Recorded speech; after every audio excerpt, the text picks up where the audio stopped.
All right, well, we're back. It's a wet-ish and somber post-daylight savings change Monday. At least it's slightly less dreary than if it was all out raining. But sure. Yeah, this is the sad daylight savings. As sad as it can be when it's 70 and sunny outside. Oh, it was a little overcast today for that, Oh, for the first part of the day, yeah. Yeah. Okay. Well, I have no idea. 90-something. I think we finally got our audio fixed. I should have said it out loud. Things are going to go sideways. One of these days. I'm telling you, before 100, we won't have... Anyway, moving right along. How is everybody? Oh, I'm doing pretty good. It's, the usual recording day. I'm here. Monday is always one of the tougher days of the week, I think. You know what? Monday was a tougher day, and I want to compliment you, gentlemen. Monday was a tough day, and now I look forward to Monday, because Monday night, you get to sit down and record and talk video games for like an hour and change. It's a good way to close out the worst day of the work week. Yes. Wait, hold on. Thursday is the worst day of the work week. No. Really? Wednesday? No. Somewhere in the middle has to be the worst. It can't be the first. Every Wednesday I always have the thought, it's all downhill from here to the weekend. Like actually downhill because nobody does any work or they're late or... Well, no, you're halfway through, right? Come lunch on Wednesday, you're halfway through the week. In our office, half the office is out on any given Friday anyway because of the alternating Fridays off schedule. So it's almost more than halfway because it's so quiet at the end of the week. I agree with your opinion, but for a slightly different reason. I feel like the amount of work that happens at my work is so variable some weeks that you never know whether it's going to be an extremely hectic week or a really laid back one until you get in on that Monday and have the first talk with the higher ups or whatever. And once you have that meeting, at 10 o'clock on Monday morning or whatever, then it's like, okay, now I can align my priorities for the entire rest of the week. So your problem with Mondays is anticipation? Yeah, and that's not... There's no solution to that, right? I feel like that's got to help, too, with the enjoyment of the weekends, because if you don't know where you're going to be until Monday morning, there's no sense in worrying about anything. And that's not always the case, right? Sometimes... Sure. If the project is longer term or whatever, but in recent times, at least, it has been very up and down. Well, I think I lose the show of hands test, and the pod official position is Mondays. I hate Mondays, I guess. We're a bunch of regular old Garfields over here. What's the line from? That's what I was just thinking of. There's got to be a better way to spend 1/7 of your life. His solution was obesity, but I don't know about that. Eating a lot of lasagna seems all right. Okay. Well, I know that it was kind of a rainy weekend out here in the California, and that means video game time. Did we have it? We did have it.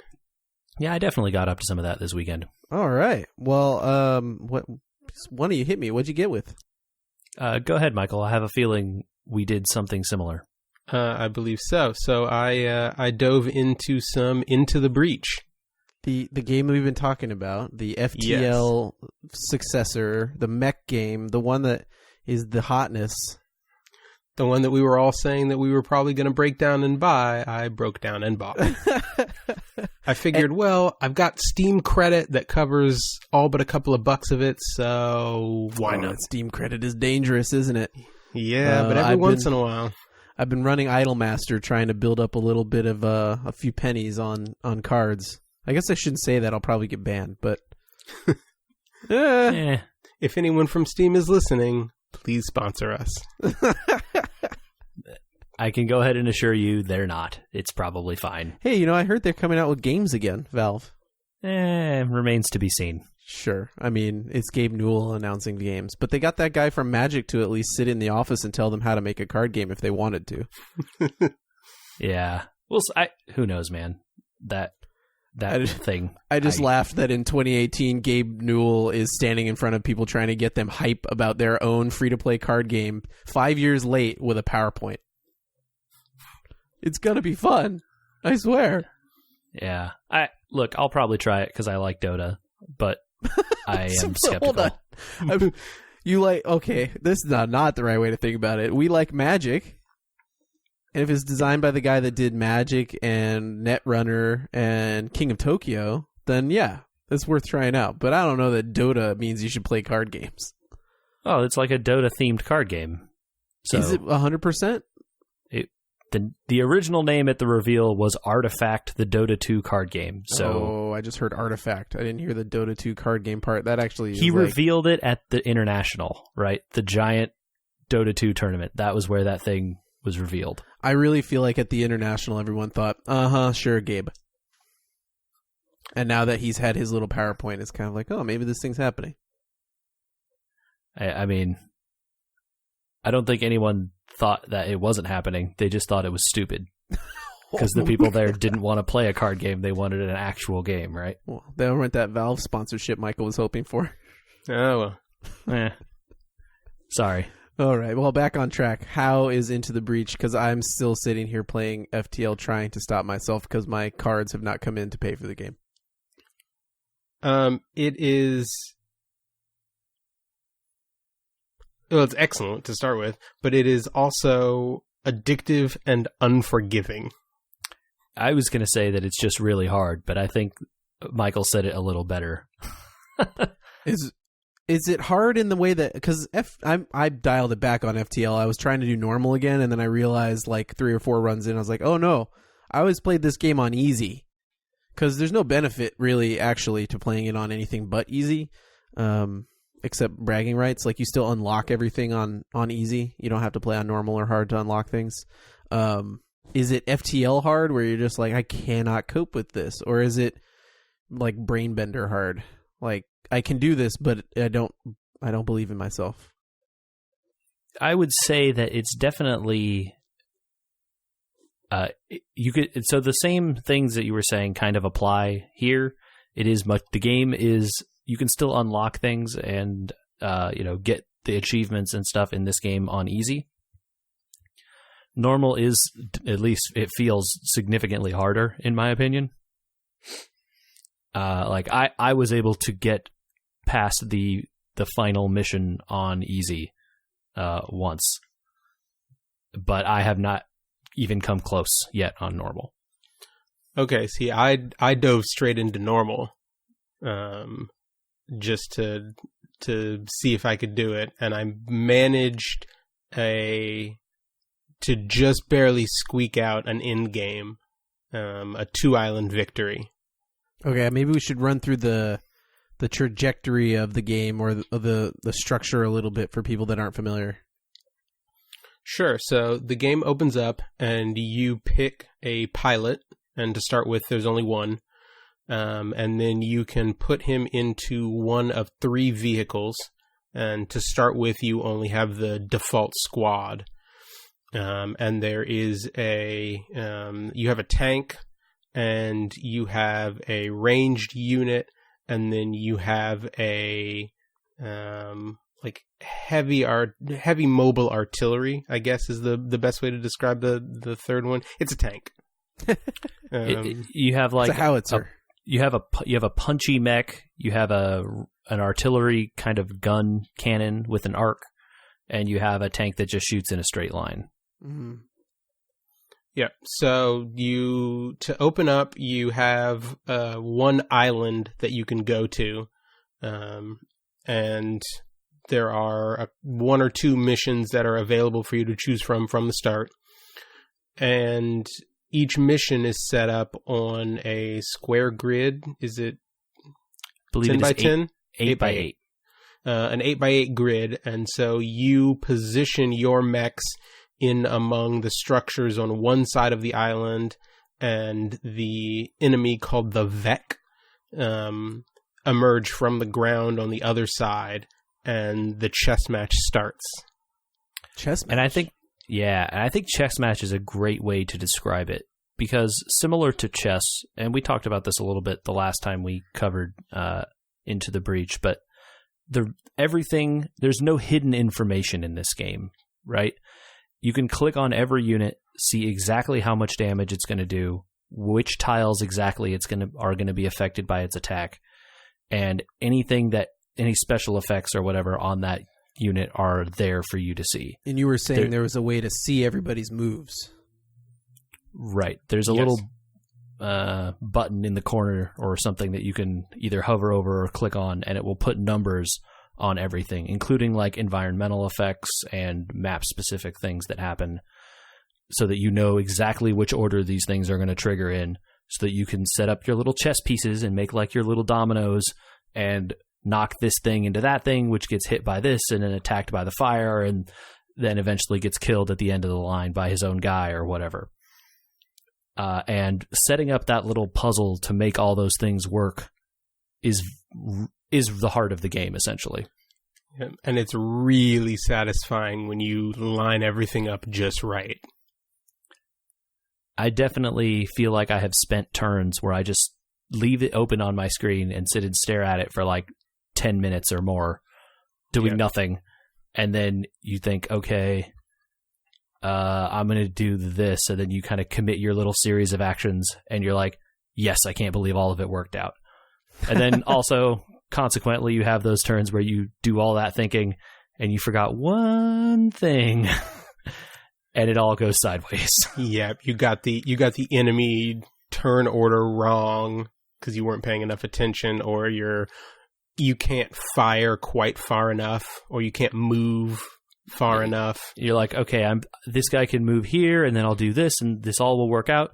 And then you do the first two steps of that move, and the third guy is like one tile short of where he needs to be, and you're like, oh no. Is there a way to preview all that stuff so you know, like, he can only move to there? Yes, there totally is. Oh, okay. There totally is, and it's just the case where like, oh, these mechs both can move 4, but this one can move 3. It says that, but maybe I didn't remember it at the time, and here we are. Or during your planning phase, you're like, the only way I'm going to get out of this is if they can all do this, and then they can't. Yeah, some of it is tough because in the move, so you can move and act independently. So you can move a unit but not take its action if you want to move all your pieces around first. But there are a couple of things that make that difficult. You can undo a move right after you've made it, but only right after you've made it. So if you move one piece and then move another, you can't go back and undo the move of the first one, only the second. I think actually you can move as many pieces as you want as long as you don't take an action.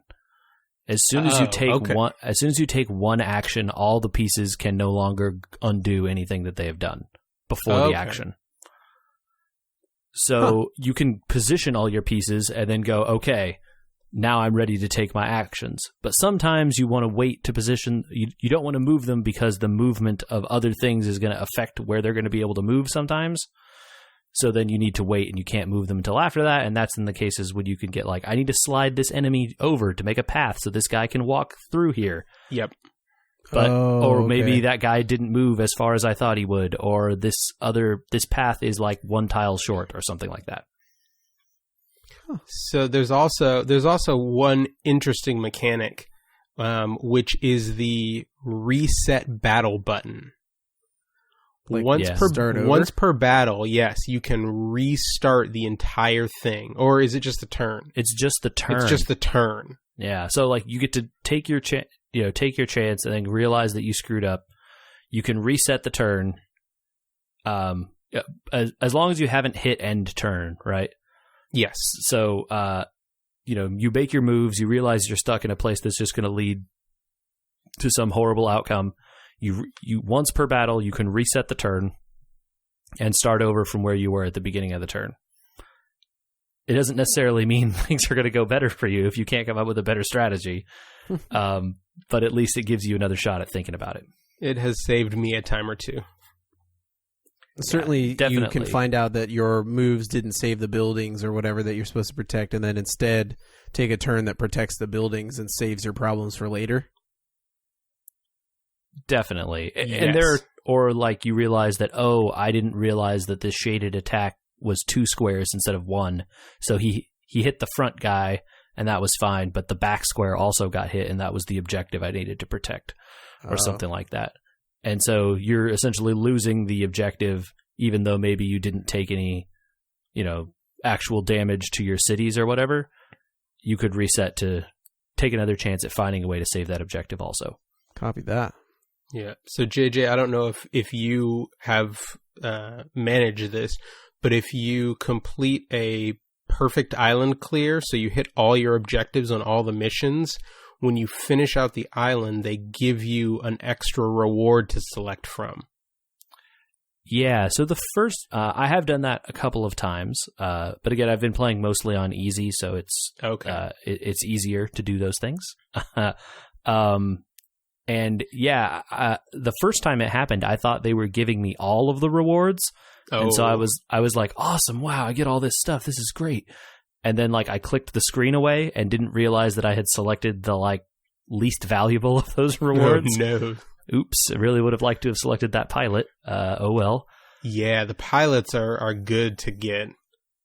You either through rewards or through a time pod mechanic that they have, you can pick up extra pilots.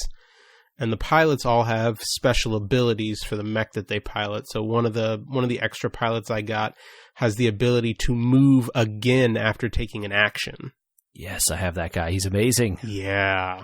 And these abilities, in very FTL-like fashion, require power a lot of the time. Okay. Yeah. Uh-huh. Yeah, the better ones do, right? There are some that are pretty minor things, like, this person is unaffected by smoke and webs, and that does not require any power. But something extremely powerful, like being able to move again after shooting. Or there's another one that is, if you don't move, you can shoot twice. Those sorts of things are way too good, and therefore require 1 or even 2 power sometimes. So it's is there a resource management sim like FTL has, or is it more just kind of like a static number you have to work with?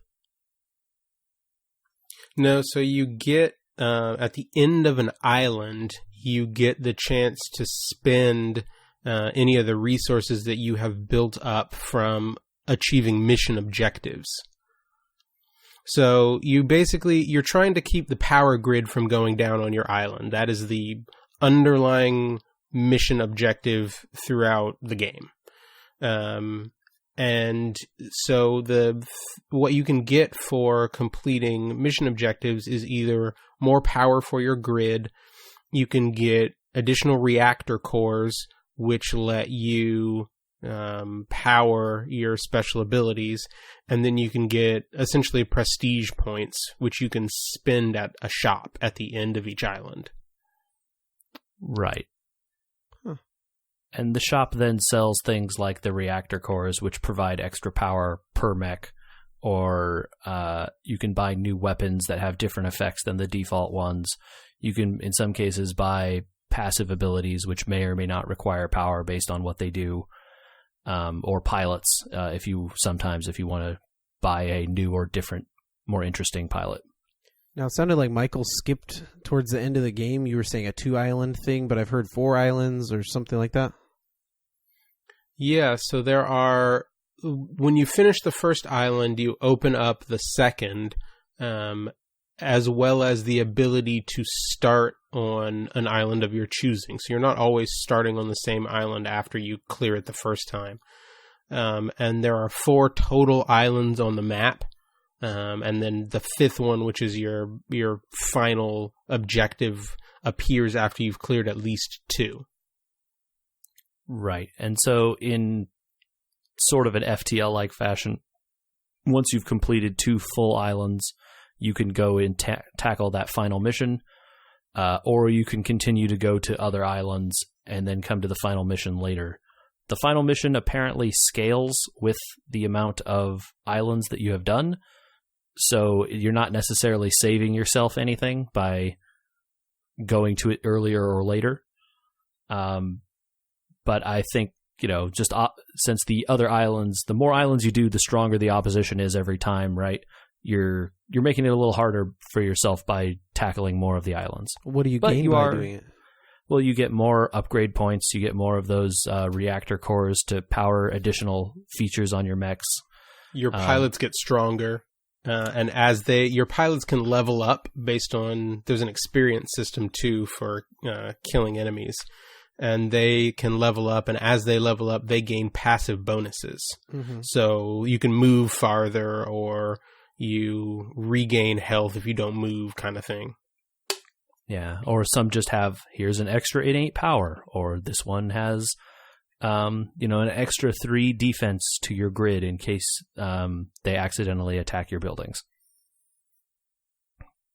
Cool. That kind of stuff. And those abilities don't exist on the default pilots until they level up also, right?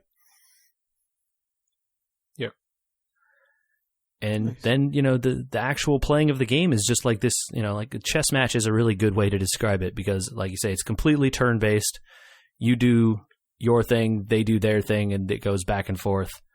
And, even if your pilots die in or your mech gets completely destroyed, it still is repaired and available for you to be used next game, but the pilot who was flying it might be dead. Might be, so that you don't automatically lose them. I think if the mech is actually destroyed, the pilot dies. Mm-hmm. Yes. Yeah. So, if you can keep it alive at 1 health or something, you can use the pilot next time. The damage is not persistent. It's only in the map. So as soon as it goes back out to the map, everyone heals back to full. But your experience carries over. So if your pilot dies, you lose all that experience with him. Oh man. Yeah, and so one of the other challenging aspects is you can make a run and you build up your pilot's abilities, but if you get to the point where you don't complete the run, and I think even if you do complete it, you only get to pick one of your 3 pilots to take into the next run. Yeah, so that's your kind of persistent effect across runs. If you have a fully leveled up pilot, you could take that guy back instead of maybe one of your less leveled up ones, and use him to start off with in the next run, which confers a pretty big advantage. But maybe, then he's taking a lot of the experience and you're not leveling up your other teammates maybe. So it's there's a little bit of push and pull there. You want to make sure you're distributing so that all of your pilots can get stronger. You want to use all the mechs, not just your favorite one. I struggle with that, at least. Same here. You always want to plunk down points in the cool one, right? Yeah, but then, if you just get completely hosed sometime, then you feel really bad when that guy dies. JJ, do you know, I haven't done the islands out of order. Do you know if that difficulty scales as well? I don't know. I know that the appearance of the, really strong version of the bugs will change. I guess to be clear, if we didn't mention it, the Vec are insect type enemies. I know where sometimes in the later islands you would see the alpha versions of those bugs as just normal enemies. If you go to those islands early on, at least I've only tried it with 3 of the islands. I haven't been to the 4th island yet. Okay, neither have I. But I have gone to the 2nd and 3rd islands first sometimes. Okay. And I did not see very many alpha versions of those bugs. So it leads me to think at least that they toned that part of it down. You might still see the other unusual types that aren't present on the other islands. So a little bit of you might still see the ones that leap around, but they're not the high health version of those ones. Right. Yeah, can I officially lodge my distaste for the "you have been webbed" mechanic? Oh my god, so bad. It's kind of lose a turn or lose a movement. So the only RNG in the game is during the enemy move phase. So when the Vec get their turn to move, you don't know where they're going to go. Mm-hmm. And there's you can see how far they can move, yes, but you don't know what they're going to choose to do when they get there. So if you're really concerned and you really, really, really don't want to get webbed, you make sure whatever your guy is out of the range of the webbing guy. But then in some cases, those guys have range that's like gigantic, and there's really nothing you can do. Yeah, the flying ones can move most of the map. Oof. Yeah, and there's really not much you're going to be able to do in that case. Have you unlocked any of the other squads other than the default one, Michael? Yes, I have. And I'm gonna blank on. I think I've opened up 2 actually, but I've only actually tried one of them. It's the one that takes advantage of the smoke mechanic. All right, I was hoping you were going to say that because that's the one that I have also unlocked. I unlocked another one after that, but I haven't played with it yet. The Rusting Hulks is the one you're talking about. I think. Yes, that's what they're called. And those guys are awesome. Yeah, it's a little difficult to get the synergy of the team down compared to having played with the default team with the Riftwalkers. Yeah. Because the move set is totally different. Andy, for instance, one of the 3 units can't damage enemy units at all. Whoa. So it's like a support? Yeah. Its ability is to push the 4 squares next to it out by 1. Oh, interesting. Okay. For direct, not the orthogonal directions, okay, yeah, right? Yeah, not the diagonals. Yeah. Nothing in this game seems to work on diagonals. Yet. That I know of. It'll be a lot like FTL where you're like, man, there's a lot of empty rooms in this ship, and then they'll do the like a year later big update, and all of a sudden a whole bunch of diagonal things will come into play. Or like in FTL, they added a whole bunch more systems to take up those empty rooms. I hope not. Oh, interesting. Okay. Based on the way this game works, it would make some of this very difficult if people could act on diagonals. Not that there isn't room for them to add things, but the game plays so differently when you have mechs that fire in different ways. The initial team, this has the straight line cannon and this artillery shot, and the straight line cannon has like unlimited range, right? It can fire all the way down one column, right? As far as it can see. Or row, right. And the artillery can't shoot in the square directly next to it, but then anything all the way down the row, right? Well, this other squad now all of a sudden has one mech that can do no damage whatsoever on its own, but these other 2 have the ability to drop smoke sometimes or hit and then push, and one is extremely maneuverable and has a lot of movement speed, but only has like 2 health to start out with, which leads to it getting killed like really fast. And you just have to play a completely different way and think completely differently. So I had like a lot of trouble after I first moved to them, but I heard people on the internet kept saying, "Oh, this team's the best. I'm doing so much better with them than the default one." And then after I played like another couple matches and I kind of learned how to move these guys, I was all of a sudden doing a lot better. One would think it's, again, that same idea that they want people to have runs. They don't want you to just like get it instantly. You want to be like, oh, I got it more on the end of that run. I need to do another one. Yeah, and it definitely feels that way. You'll go through several runs and you'll realize that you're much more comfortable than you were to start, even without having much of an advantage over where you started from because of the way that the runs sort of start you at the bottom again. But just the growth in your understanding of the best ways to position yourself to take advantage of your strengths. Yeah, and then you try a new team, and all of a sudden you are back to not understanding how to do anything and how to operate with any of your units again. So yep. it's a pretty interesting little push and pull there. I assume you guys are going to keep on it at this point. It seems like it's an addictive game from everything I've heard. Yes. Yeah, it's interesting. It's not as addictive in the way that like some games where you just want to constantly play them all the time. I feel like after I get a good run of Into the Breach I'm happy and content and want to put it down for a while. but then I'm thinking about, man, what could I do better next time? And then, the next day or something comes around and I want to play it again. Oh, interesting. It's more like a... Because you spend a lot of time thinking during some of those games. Like, you're sitting there staring at the screen for like literally 5 minutes doing nothing because you're not sure, and then that's like an intense experience, at least for me. And then after all that is done, then you're like, oh man, whew. Yeah, it's like a mental workout. You don't, well, I guess some people do hit the gym in the same way every day, but some days you do cardio in between. Yeah. Mm-hmm. Yeah. It's definitely fun to put on and then, in short bursts. Nice. But I felt that same way about FTL, so maybe it isn't that different after all. I definitely appreciate the fact that it's not a very large game size-wise, and also they incorporated cloud saving, so I can be playing on my desktop and then jump to my laptop and not really miss a beat. Is it a game you can play in front of the TV, or is it just too distracting?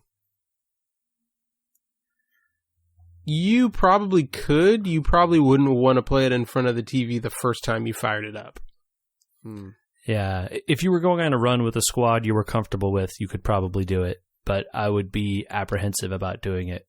And because you really got to concentrate on thinking about all the positioning and stuff for a squad maybe you don't know a lot about. So it would be, you would miss the TV program while you're thinking. Yeah, especially when it's, your 3 mechs and 6 Vec, and you're trying to save a train that's moving across the tiles. And God, there are stupid train missions. Oh, those are some of the worst, because the train just goes in a straight line no matter what. You can't stop it, huh?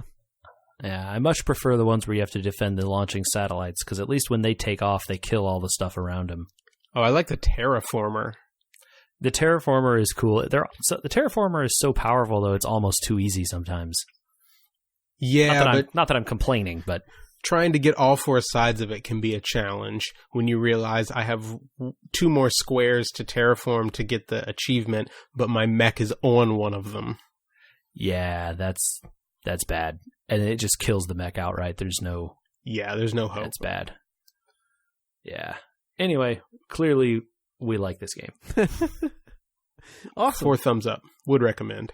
Yes. Worth our time. All right. Well, now I'm probably going to break down and get it. So, oh well. It will not be money badly spent, I don't think. You won't regret it. Awesome. You know what? I've been a little bit distracted, actually, from my desire to purchase Into the Breach, thankfully, by some Blizzard stuff. I don't know if you guys have seen, but StarCraft's having its 20th anniversary month this month. It's kind of like a big social media push they're having to try and get people engaged across everything, really. Every game that they have has if you log in before the end of the month, you get this thing that's kind of StarCraft themed. So I think Diablo had a pet battle cruiser. StarCraft 2 has some portraits and a console or something like that. Every game has something. I actually got dragged into playing Starcraft Remastered because of this. I don't know if you guys picked that up. Did anybody else pick that up? It is on my list of things I want to get back to sometime. Yeah, I didn't either. You could just leave it on that list for a while, I think. It's a good game, but it's a hard game. I don't know how we played it, ever. How so? Well, I mean, we've all played StarCraft 2, and there's just a lot of quality of life in StarCraft 2 on knowing what units are selected to which hotkeys rather than trying to remember. Being able to select more than one barracks into a group, or groups larger than the default size. Squads of Marines that are bigger than 12 units, so that when you make 48 Marines, you don't have to try and hotkey them all, but then run out because your barracks is on 4. And the heroes in StarCraft 2, you could always see their health on the screen. So I've lost multiple games where Kerrigan gets killed because she's in a ball of Marines and I forget where she is and then I can't see her. And then by the time I get to her hotkey, which is over somewhere else, she's dead. Or, macro is so much slower in that game than in StarCraft 2. All in all, I mean, it's a fun game. I mean, it's always been a fun game, but I think people gave StarCraft 2 too much flack for not being StarCraft 1. You appreciate those quality of life improvements now, is what you're saying. Oh, I certainly like. So what they did is they made StarCraft Remastered as a very faithful interpretation of the original game with some new stuff in it, like making sure that you can pick the old portraits, so you can add the new portraits that kind of like make the characters look like the characters from StarCraft 2 to make it a little more, cohesive of a game. You can pick different consoles that you look at when you're playing instead of just the default one from StarCraft, or they have a few skins in there. But beyond that, and making it run on a current computer with really nice higher res graphics, everything still functions exactly the same, with all the hotkeys being a mess like they used to be and everything else, right? Like Marines aren't A, they're M. Well, I mean, M for Marine. That makes perfect sense, Andrew. What's inconvenient about that? Yeah, right. Sure. Yeah. No, it all makes sense. It's not like that's not anywhere near where your hand would be. Of course, yeah. It's not like my hand is always trying to macro. Anyway. Yeah. Oh, not being able to rally your SCVs. It's just a lot. Like, if you want to play it. Like, you play StarCraft 2 because it's fun to play StarCraft 2 like a pro, even though you don't have to be. It's hard. It's like work to finish the maps in 15 minutes. And I'm amazed at, how old would I have been there? 12-year-old? Yeah, 12-year-old me for having finished it. Because 30-year-old me is kind of wavering on whether or not to continue. I wish they had kind of put in the ability to say, like, I want to play this SC1 style where it doesn't have all the stuff from StarCraft 2, or I want to play it StarCraft 2 style and, like, be able to select multiple barracks into a control group, or be able to all rally my SCVs to the minerals and stuff like that. That would have been a cool additional feature. But I wonder if that would have just meant they would have then just remade the maps in StarCraft 2 rather than allow you to switch somehow. Yeah. I don't know. I never didn't think about it more than that, but it would have been a cool addition. It definitely sounds helpful. Yeah, it's a slow one. So, 3 or 4 maps in, when I started to slow down, I decided to check out some of this other stuff they're doing related to this, and that's a huge Twitch event. Did anybody see these things also happening? No.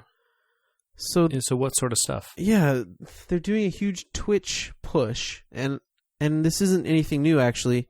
I'll get to that in a second, but if you watch any streamer, you can get drops for StarCraft 2, like announcer packs or commanders, or like they have a bunch of stuff in StarCraft 2 now that's additional that you can buy, like skins and these co-op commanders and different announcers and all that sort of stuff. And every single StarCraft streamer, if you just watch them and you link your account, you can just get drops for the game. You have a chance to win them. And you also get, after watching for 2 hours, you get some random stuff for the game. It's like a Bob Ross themed Protoss stuff. Okay. That's pretty weird, but all right. Yeah, well, it is what it is. That part wasn't the interesting part to me. And they're going to have a StarCraft 2 achievement race that if you watch that on Twitch, you get different rewards. If you get chances at different rewards. And then they're having an anniversary stream at the end of the month, and if you watch that, you get a chance at different awards there too. So it's like a huge push for engagement on Twitch by giving you monetary valued things in games. One of which I actually have won already by just watching for the 2 hours to get the Bob Ross thing and the 20th anniversary thing. I just was trying it out, and then all of a sudden I got a notification. It's like, hey, congratulations, you have Commander Karax now in your StarCraft 2 account. That's pretty cool. Yeah. The other thing that I hadn't known if you guys were into, and this is kind of like connected, apparently now in the Overwatch League, if you watch Overwatch League, they're giving out League tokens for watching games. So like the stuff you would use to buy skins for the people, they're giving out like 1 token per every single map that you watch. So you can get, I don't know, what is it, 12 tokens a day. So if you watched for each segment of the season, you could buy 1 skin for free. Or if you cheer with Twitch bits, you can also get free skins. And you can get Twitch bits without paying money. You get them by watching ads. So it seems like, I don't know how you feel about this, but it seems like they're almost paying people or incentivizing people in a way that you think is money, almost like a cryptocurrency push, right? Like, here's the things that we have of value that really hold no value because they're digital, to go out and just watch streams. What other than the enjoyment of pushing their product or whatever, but what is the overall push there? Do you think that they're gaining? So you definitely hit the nail on the head, right? With they're selling you, or they're giving you something that has a monetary value attached to it, but actually it costs them nothing because it's a digital thing. Obviously someone had to, some artist had to create all those skins and stuff, but all of that in theory is being paid for via the Overwatch League and the sponsors and the investment in that. So then these skins and stuff are essentially just marketing for the league. So you're marketing the league more by giving people more access to marketing for the league. So I guess maybe that's the thought there. It definitely would encourage people to watch, and so their numbers look good. Like there's always a lot of people watching Overwatch stuff, which I think there probably was anyway. I don't know that this is the reason why. But maybe that's their thought. I don't know. Get more of the Overwatch League skins out there so people are watching them. Because you can't use it just on any skin in Overwatch, right? What do you mean? Like these league tokens are only good for it's a separate currency. Stuff. Yeah, it's a separate currency only used for Overwatch League skins. They had to do it because the tokens get turned around and the teams get money based on the tokens spent. Ah, got it. Yeah, it's like a league profit sharing thing. So they were like, well, we can't do our currency because that's not profit shared, but like these league skins are profit shared. So it's interesting. They're giving away currency that then they have to pay these teams once it's used. So I know they invested a lot in putting these teams on the air and then these guys' contracts and stuff like that. And then they, I don't know, they got paid huge fees by these owners, so maybe that doesn't really matter. Yeah, I don't know that I know the business end behind this, and I'm sure anyone who does is absolutely not allowed to speak about it. But if you want to be a rad leaker, email us. Yeah, leaks podcast at WeWereGamers.com. Oh yeah, there you go. Leaks at WeWereGamers.com. We'll definitely break news. But I think it's definitely a good way to maybe artificially goose their numbers a little bit. I was trying to think not that I really think they needed it, because I think the numbers were huge anyway, right? They were huge the first part of the season. They definitely tailed off as people were like, okay, well, I can't watch all these matches all the time. They've gotten me into leaving Twitch open for sure. I don't sit down and watch every match, but I've watched more matches since they added this than before. Well, mission accomplished. Yeah. I mean, before I was watching the Gladiators and the Spitfire matches to try and pick which team I wanted to root for, and now I just have all the matches on all the time, and if Spitfire happens to be on, I try and keep it on in the room I'm in, but that's about it. I don't know that I can think of, though, an example other than maybe baseball games when you go and you get your little freebie when you walk in, like, oh, it's bobblehead night for the Angels, and I'm going to get the Mike Trout bobblehead or whatever, and that kind of gets people to buy tickets. I know I bought tickets to baseball games when they're doing, like, specialty hats and stuff like that. But that's the only thing I can think of. I'm glad you brought that up, because that was the first thing that popped into my head when you said that you were trying to think of parallels, was sporting events where they do something to try and get you in the door, and then once you're in the door, they hope that being exposed more to the product will make you a bigger fan. Do you think those work? I've never really done research on it. Back to the theme of our podcast of no research. Yeah, I don't know. But I mean, they're definitely trying to treat this thing as much like a real, honest to goodness sports league as they can, right? And if this is one of the things that works for traditional sports, then why wouldn't it work for this other sports league thing that just happens to be about computer games? Right.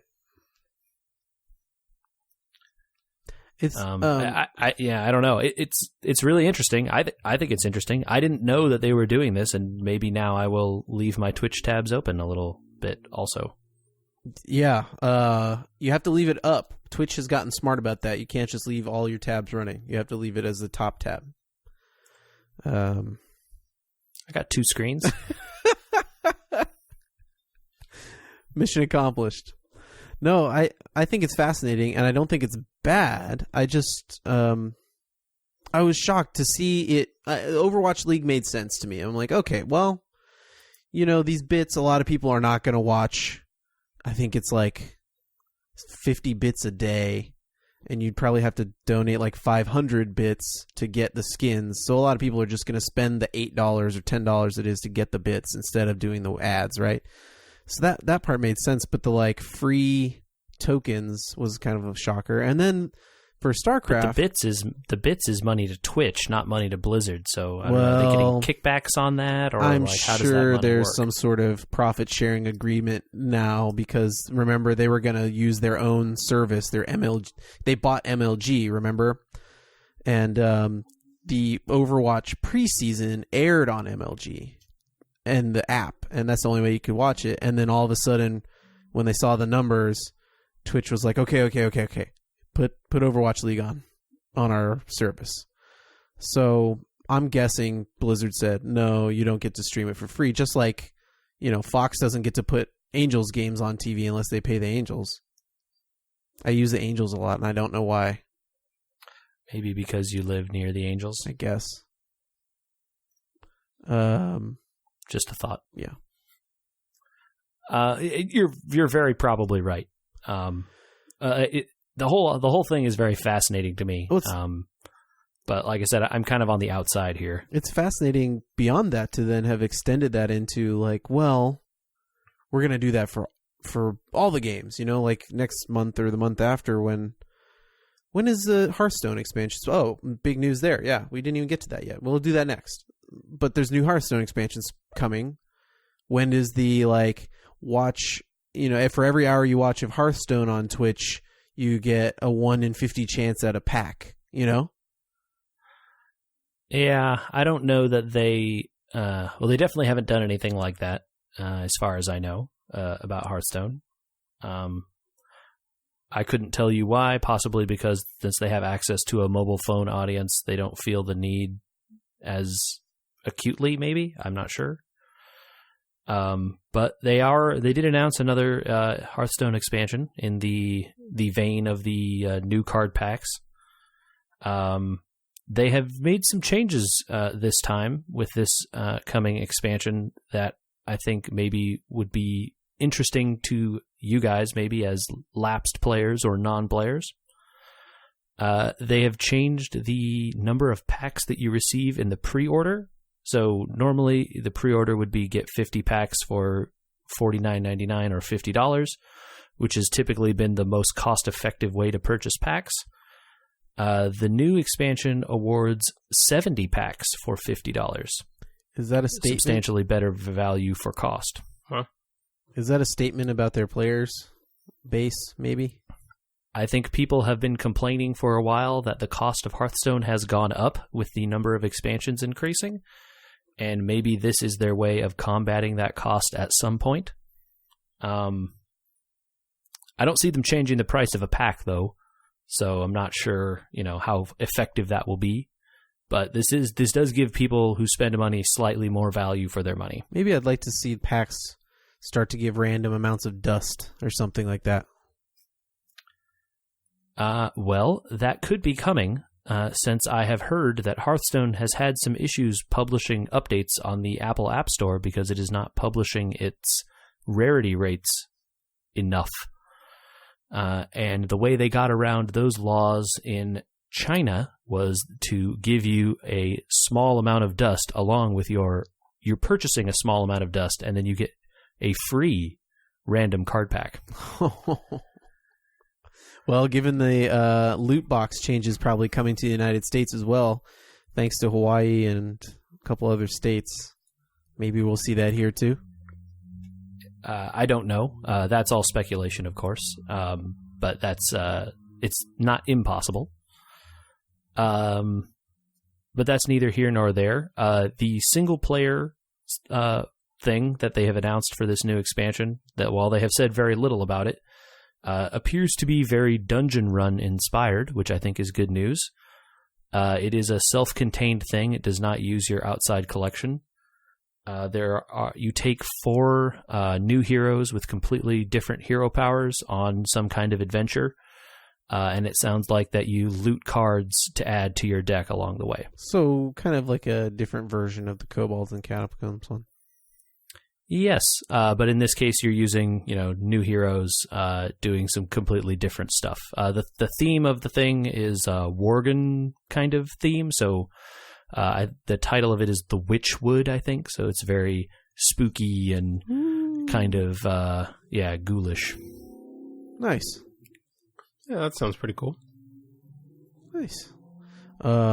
Maybe we should end on something I know we all paid attention to. Nintendo. Oh, yeah. Are you referring to the Nintendo Direct that happened? Yeah. Who's ready for some Smash Brothers, huh? This year, even. That's the biggest news. I just led with it. Yeah. Fair enough. It's definitely the biggest news. There's a lot of debate. I think people are wondering, is this just a port of the other one, or is it a new one? They didn't really make it clear. I think people would want to believe that it's a brand new game. They didn't show any, they didn't highlight any characters that people had really seen. There was no gameplay at all, I guess, to be clear. But yeah, I think people are very interested in Smash Brothers. Yeah, I think they're holding their breath to find out if it's going to be a brand new game. I feel like the Nintendo Direct was like, we got a little hint of it before, but this was the first full warning. Hey, you guys really don't need your Wii U's anymore. We're just going to republish everything, because they announced Captain Toad being reprinted, new Smash. Captain Toad on 3DS also. Yeah, and on 3DS, which is amazing. Yeah, I was surprised by the number of announcements that they made for 3DS, given that they've discontinued it in Japan. Is this maybe the last stuff that was in the pipe, and they just kind of dumped it, and they're like, here's the rest of it? Yeah, hard to know how they're thinking about that. There are definitely a lot of people that own 3DSs, so the audience must still be big, but I have no idea how that stuff is selling. I think people want to believe that they're just going to unify all their stuff under the Switch, but not yet. Not yet, but I do want to believe, but I also feel like their direction very clearly is tailored to prove that is what they're headed towards, right? They really do need to be a single console company going forward. Their player base is dwindling as people get older, I think. Nintendo : I want to believe. Yeah, I think it was a good direct. It's, they got stuff coming out that people want to play. Smash Brothers is huge. They announced 2018 for that. We'll see. Do you think that's going to be their big thing at E3, Michael? I think so. Although I'm still kind of expecting that at E3 they'll also drop an update on Metroid. Because I believe that is also supposed to be coming this year, I think. It's new Prime, right? Yes. Yes? I think so. I don't know. E3. Do they usually do a big... maybe. I don't know. I feel like they do a direct and then they kind of just show stuff at E3. So last year they did that. They did a direct rather than having their own big panel like the other guys. Right. Yeah, I think that's been their thing for a while. But that doesn't mean their direct won't be full of, whatever their big thing is. And then whatever they show on the convention floor is just going to be a bunch of... I think the year that Mario Odyssey was coming out, it was just every single thing... Zelda. Every single thing in their E3 booth was they literally only had Zelda. It was the only thing that was there. And Switches. Well, Zelda on the Switch. Right. Yeah. Yeah, my if I had to predict, my predictions would be Metroid, Smash, and an outside chance that they drop Super Mario Maker. New hardware? Not at E3, but this year with Smash, maybe? Yeah, I don't know. I would think not, since the Switch is still so new. Yeah, but there's not really, other than the Pro Controller, there's really not a Fight Stick branded style controller yet. Well, people that play Smash don't really use Fight Sticks. They want GameCube controllers. That's essentially what I meant. Yeah, maybe they've got like a GameCube controller style thing up their sleeve, right? And if they don't, you'll see third-party ones pretty quick. True. Yeah, maybe. Maybe that's it. I don't know. I feel like this wasn't everything. I still had that feeling at the end, like, wow, that's a lot of games. They're really pushing hard on this system, but like, what else? Nobody else had that feeling?